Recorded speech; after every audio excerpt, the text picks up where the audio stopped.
Go. All right. We got to get the view to active speaker view here. It's still not an active speaker view.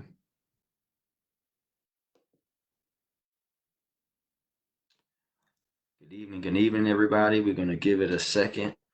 I'll give everyone a second to join us. And we're going to get started in just a few seconds. We are live on Facebook and Instagram.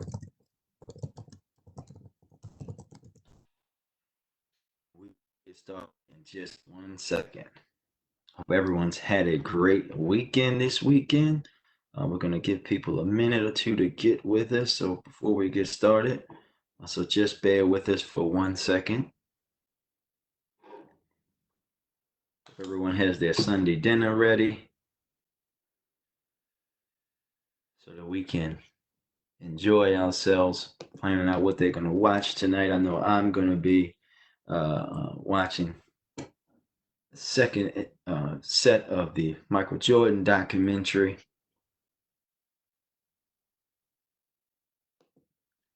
That's what will be on my TV tonight. Give everyone another minute. We're going to get started in just 60 seconds. 60 seconds. We have a very special guest joining us on the live tonight. Waiting for him to come on to Instagram.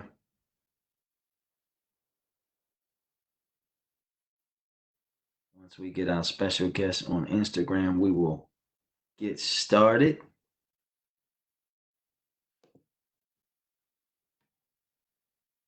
yeah. The fro is in full effect, everybody. The fro is in full effect. There we go.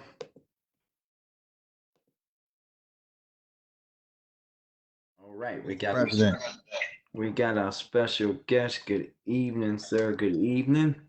How you doing today, sir? Good. We have our special guest. We're being joined tonight by my legislative director, Kaylin Young. We're going to talk about COVID and give you guys a preview of the city council meeting tomorrow. So thank you all for joining us. We are going to go ahead and get started. We're going to start off by first, as always, giving you guys the latest numbers and updates. We are now up to 8,581 cases of COVID-19 in the state of Maryland, with a total of 827 deaths across the state. We have in Baltimore City 1,866 cases with 75 total deaths. 21215 is still the zip code with the highest cases, 328 cases in that zip code. And remember, you can always go to coronavirus.baltimorecity.gov or coronavirus.maryland.gov for the latest data and statistics. This is something that we continue to advocate for. We have great ways to look at that data there, zip code, race, all of that information is still out there. I want to remind everybody about some resources that are out there, still available to everyone. 211 to find statewide information, get referrals to Health and Human Services, help with bills, information about food and shelter. You can always find that right there on 21 by calling 211, and it's available in over 150 languages. 311, of course, is where you can get assistance with Baltimore City Public Services, available 7 days a week from 6 a.m. to 10 p.m. You can always file 311 requests, though, 24/7 on the 311 app. Trash, recycling, all of those things. 911, of course, is for emergencies. As always, I want you to call any emergency situation in to 911. Also, something I want to talk about. There are new reports. There was a report in the Washington Post that about younger people in their 30s and 40s with COVID who are dying from strokes. Otherwise, healthy, young, or middle-aged people are seem to be maybe susceptible to strokes connected to COVID-19. So this means that the virus may not just impact the lungs, but could also impact other major organ systems according to these reports. Of course, we're going to be monitoring that and sharing the information with you as this gets looked into more and more. So this is why it's so important for everyone to take precautions and not lit up, because we're still learning about we're learning about the virus consistently. We have been joined tonight by my legislative director, Director Kaylin Young, about because we have a city council meeting tomorrow, and we want you, of course, always want you guys to tune in. Members are meeting virtually. I will be in City Hall and in chambers. The rest of the members will probably be at home. You can tune into channel 25 and channel 1085 on Comcast in Baltimore City. You can always stream on charmtvbaltimore.com from your computer or your phone. We're going to go through the agenda very briefly here. So I'm going to turn it over to Director Young. Good evening, sir. Thank you for joining me, working on a Sunday night. I want to go through the agenda with you to talk about what we're going to see introduced tomorrow, but also any bills that have been signed by the mayor and ones that are going to be moving forward to the mayor after that tomorrow.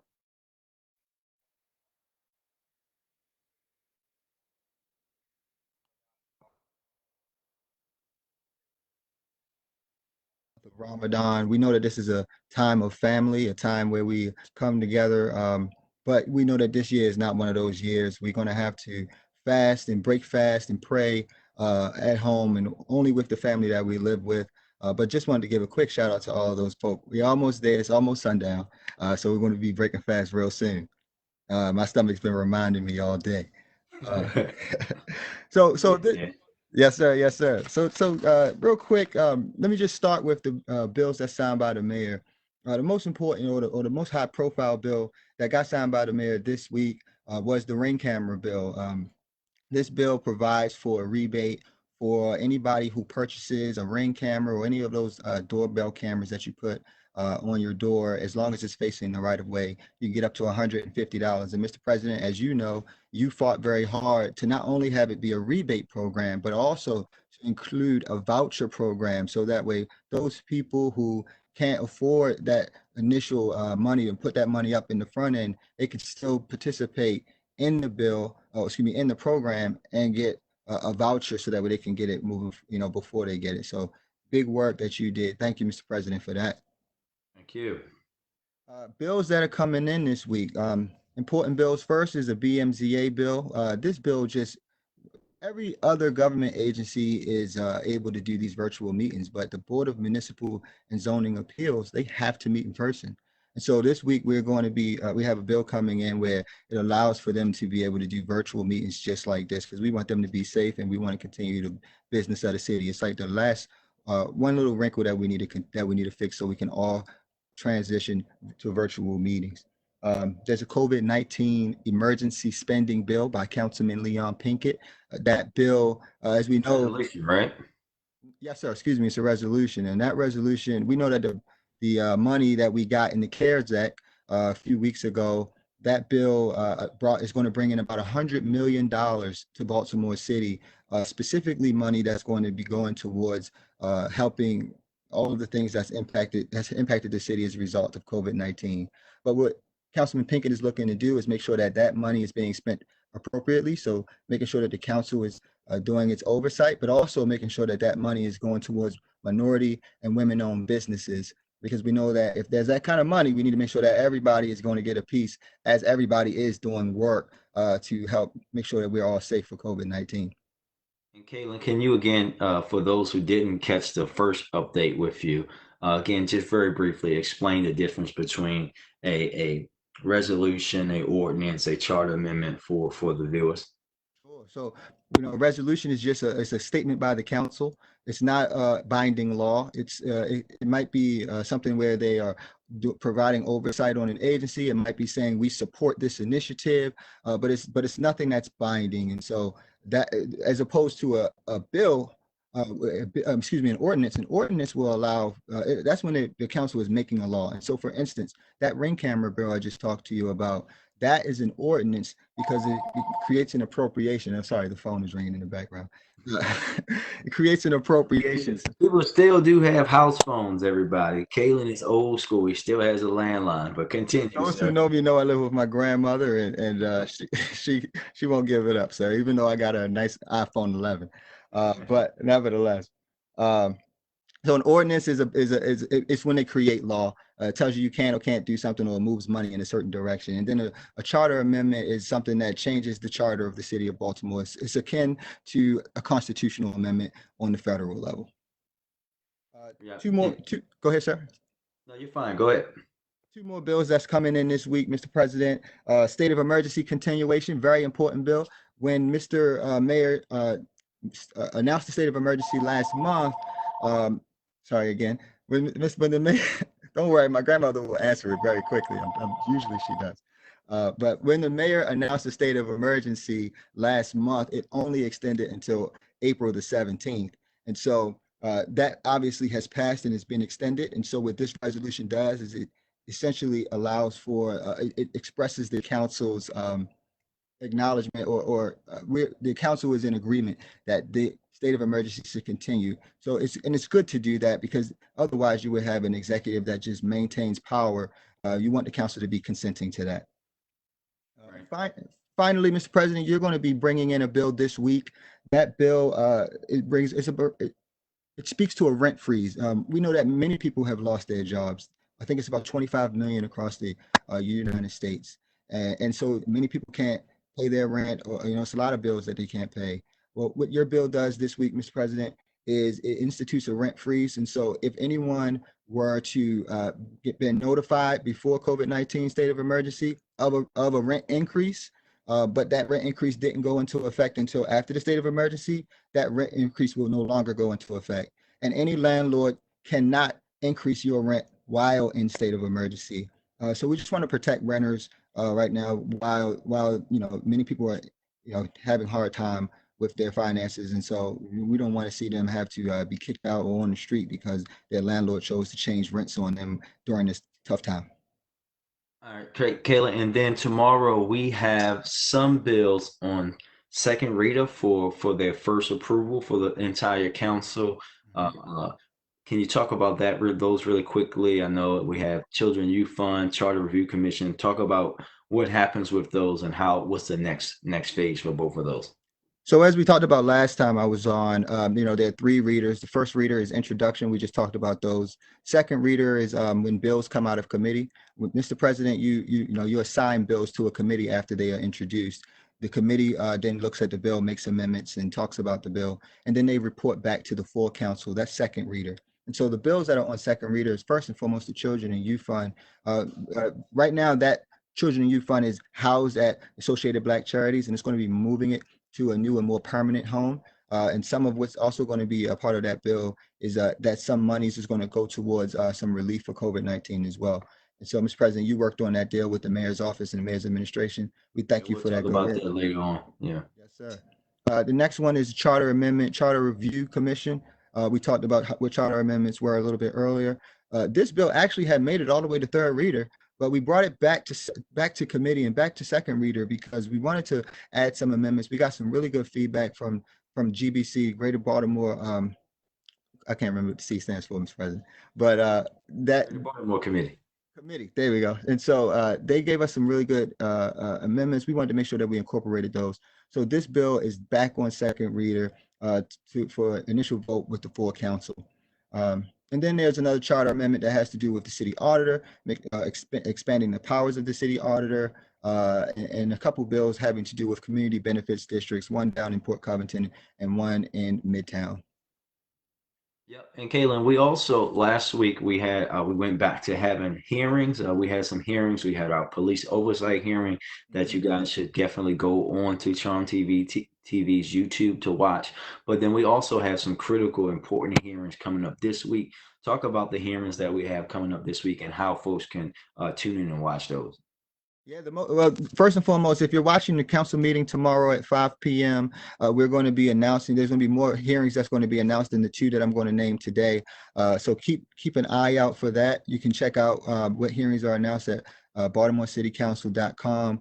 Those hearings will normally be posted on BaltimoreCityCouncil.com on Tuesday, which is the day after the council meeting tomorrow.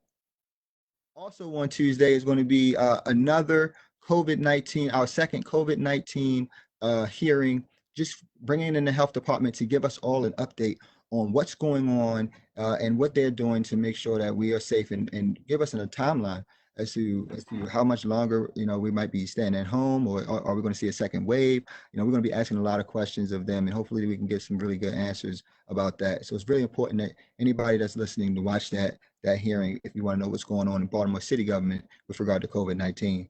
And then on Thursday is the Water Accountability and Equity Act implementation. This is a resolution that you put in, Mr. President, that talks about the Water Accountability and Equity Act, which passed through the council a few months ago to help not only reduce people's water bills, but also for those people who are in large arrears with their water bills, to help get them out of that arrears, so that way they can, get into a better financial state while maintaining what we believe is a human right of having water in your home.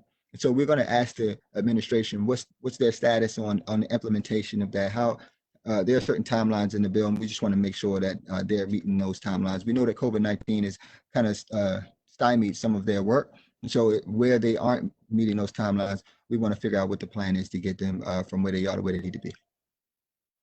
Yeah, so thank you for that, Kaylin. So, Kaylin, let everyone know, let the people know how they can participate, offer suggestions, comments at those hearings, and how they can watch and talk to them about that. Yeah, so all of our hearings are right now taking place on WebEx platform. Everything is being streamed live virtually. You can first and foremost go to charmtvbaltimore.com and you can see old hearings. So all the hearings from the past, all the virtual hearings we're recording, and we're making sure that it's posted there. So if you ever miss a hearing, go to www.charmtvbaltimore.com.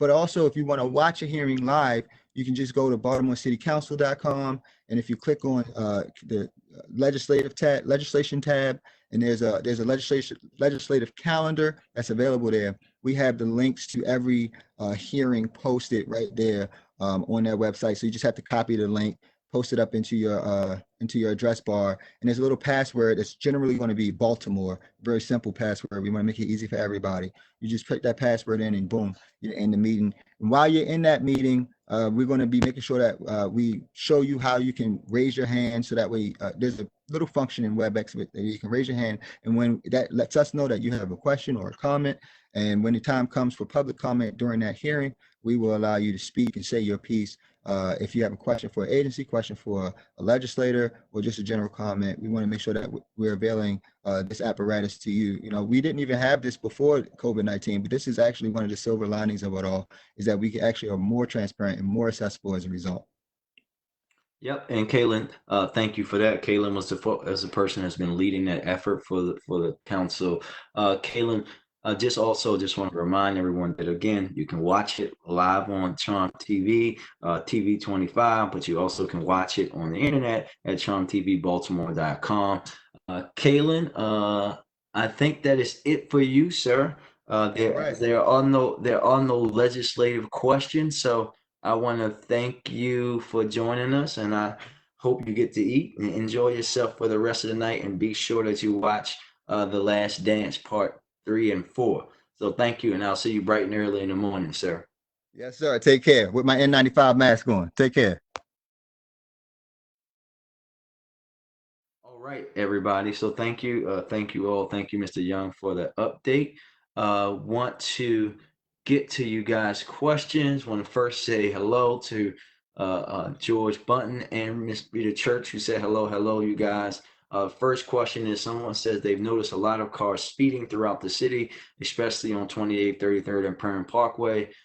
Is there any way to calm the flow of traffic during this time, like increasing the use of speed cameras or increasing police presence? So we know the speed cameras are where they are, and we know which days they work, right? And we know the department moves them around from time to time. But I do think if we will definitely talk to the police department and our other policing agencies who are in the city about how they can ramp it up traffic enforcement, because we know we had a lot of accidents over the last couple of days. We know we had the weather has been bad. So thank you for that. We will take that as a note and make that a follow up as well. Next one, this is a very critical and great question. This question is from Instagram. When will social distancing be taken seriously? Stores are still open and the virus is spreading. We have to take social distance seriously. Like, we have to understand again that this is, you can listen to folks like the president. I shouldn't have to say this, but I am. Don't drink bleach. Don't inject Lysol. None of that craziness. But also, we know that there are some states, Georgia, Florida, all these other places where folks are rushing to get back to normal or rushing to open things back up. And that's just irresponsible. We don't know enough about the virus yet. We're still in a point where we're increasing people who are actually obtaining the virus. We have to practice this social and physical distancing ourselves and put things in place. Think about what we've done here in Maryland and here in Baltimore City, where, I led the way about wearing masks and making sure the stores have these rules and regulations in place. But we're going to have to make sure that we can try to do some things ourselves too, about making sure that we're following rules and practices in our own life, and putting that onus also on our friends and family, right? I still see some people out here trying to have parties at their house and all this other stuff. All that has to stop.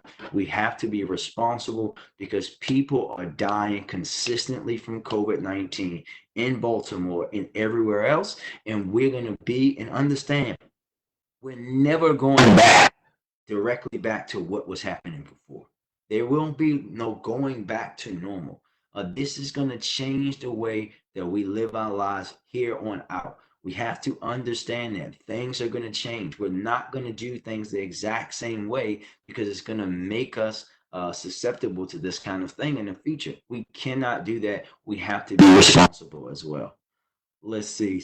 Someone says, can we possibly get an additional trash day because everyone's home and making more trash and the alleys are looking bad? So this is something that we've heard before. This is something that we heard before, but we know that the mayor has said how DPW is going to be operating. If you know particular alleys and things like that, please send them in the 311 and let us know. I know that we helped some folks get some alleys clean. We'll continue to do that. If you know corner cans that are running over, let us know so that we can push, because we know trash and recycling is still being picked up. And this is also a very critical time too, because everyone's home and everyone's looking for ways to not be bored. If you aren't recycling yet, if you haven't taught your children or your parents or whoever how to recycle yet, this is the perfect time to do it, for us to learn and do something new. So that we are thinking about not just now, like recycling during COVID, but thinking about how we can have a more sustainable future. Let's see. Questions coming in here. All right. Someone said, what about housing for the homeless? So, you know that we've all actually, the council passed a resolution at our last council meeting asking the mayor to rapidly house homeless. I have in my COVID plan, which you can find if you go to BaltimoreCityCouncil.com, click COVID-19, where it talks about my response to COVID. You can see what I said that the mayor should be doing as far as rapidly housing the homeless. The mayor's office has said they have housed over 150 homeless individuals. We know the need is greater, and that's why we called for them to do more during in our Supporting Baltimore During After COVID-19 document, which you can find at bit.ly/supporting Baltimore, bit.ly/supporting Baltimore. Let's see. So someone said Trump never said drink bleach. Yes, but he said you might able to ingest or inject disinfectant. We know our state's emergency hotline got hundreds of calls about bleach and disinfectant, which we know is as a direct result of the president being irresponsible. Someone says, "What about masks and where can we buy masks?" Right? If you don't have masks, we actually have guidelines and showed you guys guidelines. We'll post those again about how you can make your own mask. So there's some folks there. We may, and some other folks, we might be able to help get some masks to a couple folks as well, but you can always make a mask at home. We're going to make sure that we're going to continue to push that information out and be pushing for us to figure out ways to creative ways for us to get people facial coverings as much as possible. Let's see. Another question coming here. Someone said, what happened to being fine? I see dealers out day and night. So there is, remember you guys, that this whole back and forth, there isn't an actual curfew, right? That's not a thing as of yet. No one has said that. When you see people engage in illegal activity, please, again, when you see people engage in illegal activity, we have to call that into 911 as always. That's the first and foremost thing that you have to do. We have to call that into 911. So let's see. Another question.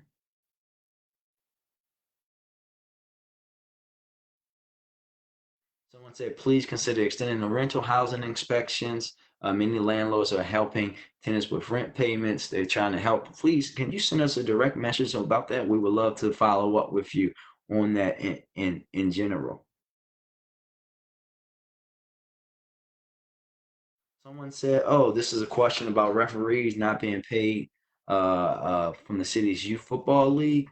So that wouldn't be a connection to the youth fund, but what you should do is send us a direct message or email to councilpresident@baltimorecity.gov, or just send us a direct message right here on Instagram, and we will follow up and see what's going on with your money if you have not been paid.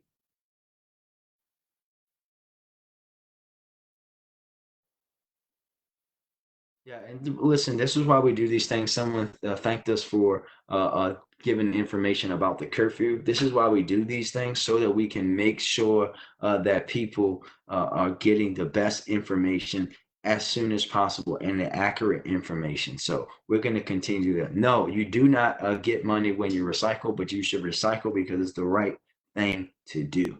That's why you should be recycling, thinking about what we can do moving forward. So thank you.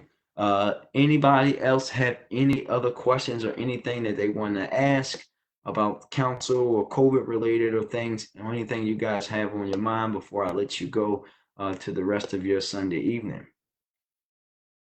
Oh, great. Yes. So, Lynette Stevens, if you go to, we're going to I'll give you that link right now. It's baltimore.legistar.com. If you go right to that link, you can click and you'll see the information for the WebEx. Also, you can get it on, you'll be able to watch it 5 p.m. tomorrow on Charm TV Baltimore. The website is charmtv.tv. I believe the website is actually. You can watch it there. And we're going to also in the future start streaming them on Facebook as well, as soon as we have the complete capability to do that and have it on Charm TV. So baltimore.legistar.com. That lists out all of the city council things, all of our hearings, all of that stuff is going to be listed there, so you can have access to that. So as soon as you go to baltimore.legistar.com, it's going to take you to the calendar. You'll see the third thing down will be the city council meeting for tomorrow. You can see it there. Click the agenda. The information will be there updated right tomorrow as the council meeting is going to get started. All right. Let's see here. Oh, hello, Andoria. All right, thank you. We will actually tomorrow, we're going to be back, you guys. Thank you so much for joining us. As always, we'll be back tomorrow at 7:30 p.m. with Dr. Rashawn Ray, who's done a lot of work on how we can close the racial health gap. We're looking forward to that conversation and great questions from you, Andy, for the great doctor. So thank you. Thank you all for joining us. We look forward to seeing you tomorrow. Enjoy your dinner, enjoy your families, stay safe, stay inside, take this seriously. This is not a joke. This is not a game. This is very serious. And we look forward to seeing you tomorrow. Hopefully you guys all watch the city council meeting tomorrow as well. Thank you and have a good night.